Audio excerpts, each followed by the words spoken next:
Hello everyone, আসসালামু আলাইকুম। কেমন আছেন সবাই? আশা করি আল্লাহর অশেষ রহমতে আপনারা সবাই ভালো আছেন। আমরাও আলহামদুলিল্লাহ সবাই ভালো আছি।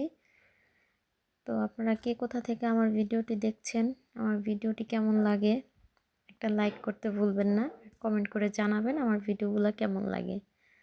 তো এই যে সকালবেলা ঘুম থেকে উঠছি, আজকে মাহিম মাহিয়া স্কুলে যাচ্ছে। তো এখানে সকালে আজকে শর্টকাট নাস্তা, তো দুধ দিয়ে সেরেলাক্স, এটা মাহিমি তৈরি করতে পারে। তো মাশাআল্লাহ এখন মাহিমি অনেক কিছুই রান্না, মানে রান্না না অনেক কিছুই খাবার তৈরি করতে, যেমন নাটেলা দেয়, রুটি দেয়, ওর যেটা যখন যেটা ভালো লাগে ও তৈরি করে খাওয়া যায় আর কি। আর যেটা না পারে ওইটা আমি দিই। তো ওরা স্কুলে চলে গেছে নাস্তা করার পরে। তো আমি তারপরে হচ্ছে ডিম আর রুটি ভাজা নিয়ে আসছি। আজকে বাসায় অনেক কাজ আছে, তো শর্টকাটে নাস্তাটা সেরে ফেলছি, আর সাথে তো চা আছেই। তো এখানে হচ্ছে ভাত বসাইছি আর রান্না বান্না করছি, মাঝখানে অনেক কাজ করছি, ঘর টর ক্লিন করছি, মালিহা ঘুমতে করছে, ওকে ফ্রেশ করাইছি, ওকে নাস্তা করাইছি। আর আমার মেয়ের পিছনে তো প্রায় অনেকটা সময় যায়, কারণ ওর খাবার দাবারে অনেক ফাঁসি, মানে খাবার দাবার মানে ওর খাইতেই ভালো লাগে না। হ্যাঁ, ও শুধু খাবার নষ্ট করবে, একটু পরেই দেখতে পারবেন খাবার শুধু নষ্ট করব। তো যাই হোক, এখানে হচ্ছে রান্না বান্না শেষ করছি, পাবদা মাছ পেঁয়াজ দা ভুনা করছি, এখানে ডাল রান্না করছি, আর এটা হচ্ছে করলা দিয়ে আলু দেওয়া ভাজি। তো দুপুরে আমাদের এটা দিয়ে হয়ে যাবে, তো বিকালে আবার রান্না বান্না করব, এটা আপনাদের সাথে অবশ্যই শেয়ার করব যদি পারি। তো এই যে এখানে বাসা পুরাটা ক্লিন করছি। তা এখন দেখব মালিহা ঘরে কি করতেছে। এতক্ষণ পর্যন্ত ভালোই ছিল, ওকে নাস্তা করে এখানে বসাইছি যে তুমি একটু কার্টুন দেখো, আম্মু একটু কাজ করি। সে ভালোই আছিল। তো মাঝখানে হঠাৎ করে ওর কী হলো, ও কেক খাবে। তো যাই হোক, ওরে কেকটা দিলাম।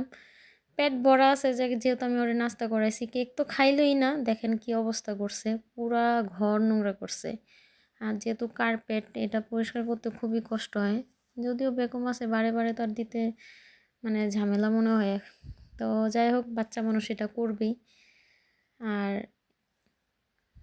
এই যে এখানে মালিহাকে এখনও মানে তৈরি করি নেই, ও উল্টা জুতা পরে বসে রয়েছে। ওইটাই জিজ্ঞাসা করতেছিলাম, তুমি উল্টা জুতা কেন পরে বসে রয়েছো। এই হচ্ছে ওর কাজ। তারপরে এই যে দেখেন, স্কুল থেকে আইসা পড়ছি ওদেরকে নিয়ে। আজকে বাইরে বৃষ্টি হইতেছিল, এই জন্য আর ভিডিও করতে পারি নাই।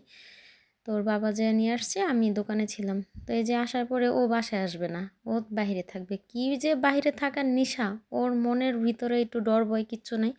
আমি দরজা আটকাই দিতেছিলাম, তারপর ওইখানে থাকবে। তারপরে যাই হোক, ওইটা আসছে। এই যে বাচ্চাটা খুবই দুরন্ত, মানে এত দুষ্টামি করে, কথাই শোনে না। এই যে আসলো, এখন মাহিম মাহিয়াকে দুপুরে খাওয়া দাওয়া করাবো। আর আজকে না বাহিরে প্রচণ্ড পরিমাণ ঠান্ডা, আর হইতাছে বৃষ্টি। বৃষ্টি হলে অবশ্য ঠান্ডা একটু কম লাগে। তো ওরা এখন বাজে হচ্ছে 12:30, ওরা স্কুল থেকে আসলো, আবার খাওয়া দাওয়া করে একটু রেস্ট নিয়ে দুপুর 2:30 আবার স্কুলে চলে যাব। তো এই যে এখানে আমিও ভাত নিয়ে বসছি, ভাজি দিয়ে ভাত খেয়ে নিব। ভাত খাওয়া শেষ হলে আর বিকালে কোনো ভিডিও করা হয় নাই। তো এখন হচ্ছে বিকাল 4:30। তো এখন আবার মাহিম মাহিয়াকে স্কুল থেকে আনতে যাচ্ছে ওর বাবাই আর মালিহা। আমি গেলে ওরেও নিয়ে যেতে হয়, ওর বাবা গেলে ওরে নিয়ে যেতে হয়। ও আমাকে টাটা দিতেছিল। এখানে ওয়েদারটা দেখাইতেছিলাম, রাস্তাঘাট পুরাই মেঘাচ্ছন্ন। রাত্রে বৃষ্টি হয়েছে, তো একটু পরে আবার বৃষ্টি নামবে। তো আজকে ওর বাবারে বলতেছিলাম যে গরুর মাংস দিয়ে খিচুড়ির খাওয়ার ওয়েদার আজকে। তো যেহেতু আজকে গরুর মাংস রান্না করব, তো ওর বাবারে জিজ্ঞেস করতেছিলাম যে আজকে কি খিচুড়ি রান্না করব নাকি ভাত দিয়ে গরুর মাংস দেখাবা। তো যেহেতু সকালবেলার ভাজি আর ডাল রয়ে গেছে, তো ভাবলাম যে না, খিচুড়ি তো কিছুদিন আগে খাইছি, তো আজকে ভাত দিয়ে, গরম ভাত দিয়ে আর কি গরুর মাংসটা শেষ করব, খাওয়া দাওয়া করবো আর কি রাত্রে। তো গরুর মাংস দিয়ে আলু দিয়ে রান্না করি। ওর বাবা বললো এটাই ঠিক আছে, সমস্যা নেই। তো এই তো এখানে গরুর মাংসর জন্য ওদেরকে স্কুল থেকে আনার পরে হালকা পাতলা একটু নাস্তা দিছি। তারপরে ওরা ওদের মতন পড়াশোনা করতেছে, কার্টুন দেখতেছে। তারপরে হচ্ছে যে আমি গরুর মাংস ধুইয়া পরিষ্কার করে নিছি, এখানে কোনো হাড় নাই, হাড় ছাড়া মাংস।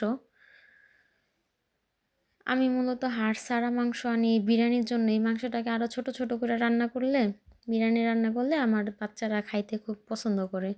তো যেহেতু নামাই ফেলছি, এখন আরও উঠাবো, আবার আরেকটা নামাবো, দরকার নেই, এটাই রান্না করি, সমস্যা নেই, হাড় ছাড়া একদিন খাইলাম, কী হইলো আর। তো এখানে আমি আমার মতন করে গরুর মাংসটা রান্না করব। তো এই যে এখানে দিয়ে দিচ্ছি হচ্ছে গরম মশলা, তারপরে দিয়ে দিব হচ্ছে পেঁয়াজ। অনেকে অনেকের মানে অনেক রকম করে রান্না করেন, আমি আমার মতন করে রান্না করি। তো আপনাদের কেমন লাগে আমার কমেন্ট করে জানাবেন। আপনাদের কমেন্ট আমার পড়তে খুবই ভালো লাগে। ভালো লাগে এখানে কমেন্ট করলে, আপনাদের মতামত আমি অবশ্যই জানতে পারবো, তাই না? এই যে ভাতও বসাই দিব। আর এই যে এদিকে বাসায় এসে তো দুই বোনের দুষ্টামি শুরু হয়েছে। মানে ওই যে পড়ালেখার বই খাতা দেখেন কীভাবে ছড়ায় ছিটায় রাখছে, এ হচ্ছে বাচ্চাদের অবস্থা। তা আমি এখানে এসে আবার একটু দুষ্টামি করতেছিলাম। মাহিয়া এই যে দুষ্টামি করতেছে স্কুল থেকে আসার পরে, এখন এগুলো গুছাইবো। আমি ওরে বললাম তুমি এগুলো গুছাই মানে পরিষ্কার করো, আমি রান্না বান্নাটা শেষ করি। এই তো বাচ্চারা তো এখানে খেলা করতেছিল, আমি ওদেরকে গুছাইতে দিয়ে আসলাম। আর এই যে এখানে আসছি, পেঁয়াজ আমার হয়ে গেছে, ব্রাউন কালার হয়ে গেছে। তো এখন আমি মশলা দিব। তো মশলার মধ্যে হচ্ছে এখানে দিব হচ্ছে আদা রসুন। তো এটাকে একটু হালকা ভাইজা, আদা রসুনের একটা আলাদা যে গন্ধ থাকে বা স্মেল থাকে ওটা যাতে চলে যায়, তারপরে দিয়ে দিব হচ্ছে পানি, একটু ভাইজা নিছি আদা রসুনটা। তারপরে দিয়ে দিলাম পানি। এখন দিব হচ্ছে মশলা, এখানে যার যার পরিমাণ মতন মশলা দিতে হবে। আমি এখানে কি বলে দিব, যেহেতু আমি বেশ পরিমাণের মাংস নিছি, তো ওই পরিমাণ মতন আমি এখানে দিয়ে দিচ্ছি হলুদ, মরিচ, জিরা, ধনিয়া, তারপরে হচ্ছে আপনার রাঁধুনি, এটারে কি রাঁধুনি মাংসের মশলা, কথা আটকায় যেতেছে। যাই হোক, এটা দিয়ে দিলাম। এটা আমি দেই, চাইলে আপনারাও দিয়ে দেখতে পারেন, আলাদা একটা ফ্লেভার হয়, খাইতে ভালো লাগে বেশ। মাংসটা খুব বিয়েবাড়ির মতন মজা হয় আর কি। তো এই যে মাংসটাকে, সরি মাংস না, আমার কথা আজকে মুখে আটকায় যেতেছে। তো এখানে দিয়ে দিচ্ছি সব মশলা। তো এই যে মশলাটাকে ভালো করে কষায় নিব। তো ভালো করে কষাইলে দেখতে পারবেন উপরে তেল ভাসা আসছে। তো এটা ভাসা হয়ে গেলে, মানে কষানো হয়ে গেলে, এখন দিয়ে দিব হচ্ছে আর গরুর মাংস। এই তো গরুর মাংসটা দেওয়ার পরে ভালো করে নাড়াচাড়া দিয়ে ঢাকা দিব। ঢাকা দেওয়ার পরে দেখবেন যে এটা কি বেশ কিছুক্ষণ, ঢাকা দেওয়ার পরে পানি বের হবে। তো ওই পানিতে আমি এটাকে ভালো করে সিদ্ধ করে নিব। আর পাশে যে ভাত হচ্ছে, এই তো এখানে আমি বেশ কিছুক্ষণ পরে আসলাম, এর মধ্যে কয়েকবার মাংস নাড়াচাড়া দিছি। তো নাড়াচাড়া দেওয়ার পরে হচ্ছে পানি বের হয়েছে, এটাকে আমি ভালো করে কষাবো। মাংস এই পানি দিয়ে মোটামুটি ভালো সিদ্ধ হয়ে যাবে। আর এখানকার মাংস সিদ্ধ হতে বেশিক্ষণ সময় লাগে না, আলুও সিদ্ধ হতে বেশিক্ষণ সময় লাগে না।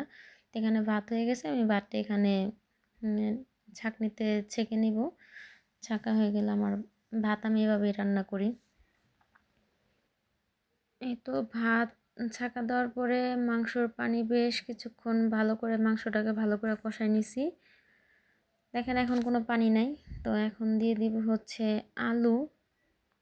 এখানকার আলুটাও সিদ্ধ হতে বেশিক্ষণ সময় লাগে না, দেশের বাইরে যারা থাকেন তারা অবশ্যই জানেন। দেশের আলু তো দেখা যায় মাংসের সাথেই কষাতে হয়। তো এখানে আলু দিয়ে দিব। আলু দিয়ে আমার মাংস কিন্তু পুরোপুরি ডান হয়ে গেছে। জাস্ট এখন আলুটাকে কষায়া আমি গরম পানি দিয়ে দিব। আমি কিন্তু ঠান্ডা পানি দিই না। মাংসের মধ্যে ঠান্ডা পানি দিলে কি হয়, মাংসটা একটু কীরকম যেন হয়ে যায়। আমার কাছে মনে হয় যে গরম পানি দিলে মাংসটা সফট হয়, প্লাস খাইতেও স্বাদ লাগে, ভালো লাগে। মাংসটা সিদ্ধ হওয়ার জন্য খুব গরম পানিটা খুব কাজে দেয়। আর ঠান্ডা পানি দিলে আমার কাছে তেমন একটা ভালো লাগে না। তো এই তো এখানে যে আলু দিয়ে দিলাম, এখন ঝোল দিয়ে দিব। এই তো ঝোল দেওয়ার পরে, মানে পানি দেওয়ার পরে হচ্ছে আপনি ঢাকনা দিয়ে দিছি। 20 থেকে প্রায় 30 মিনিটের মতন এটা জাল হয়েছে। আমার রান্না হয়ে গেছে, আমি কতটুকু পরিমাণ ঝোল রাখবো। আর হচ্ছে আলুও সিদ্ধ হয়ে গেছে, মাংস তো পুরোপুরি সিদ্ধ হয়ে গেছে। তো আমার তরকারিটা পুরোপুরি হয়ে গেছে। এক কথায় এখন কাঁচামরিচ দিব, দিয়ে এটাকে চুলা অফ করে দিব। এই তো আমার রান্না শেষ। কেমন লাগলো আমার রান্না আপনাদের মতামতের অপেক্ষায় থাকবো। কমেন্ট করে জানাবেন। এই যে এখন কাঁচামরিচ দিয়ে দিব, কাঁচামরিচ দিয়ে আমি চুলা বন্ধ করে দিব। তো আজকে এই পর্যন্তই। সবাই ভালো থাকবেন, সুস্থ থাকবেন, আমাদের জন্য দোয়া করবেন। দেখা হবে নেক্সট ভিডিওতে। সবাইকে ধন্যবাদ আমার ভিডিওটি দেখার জন্য। সবাইকে আল্লাহ হাফেজ।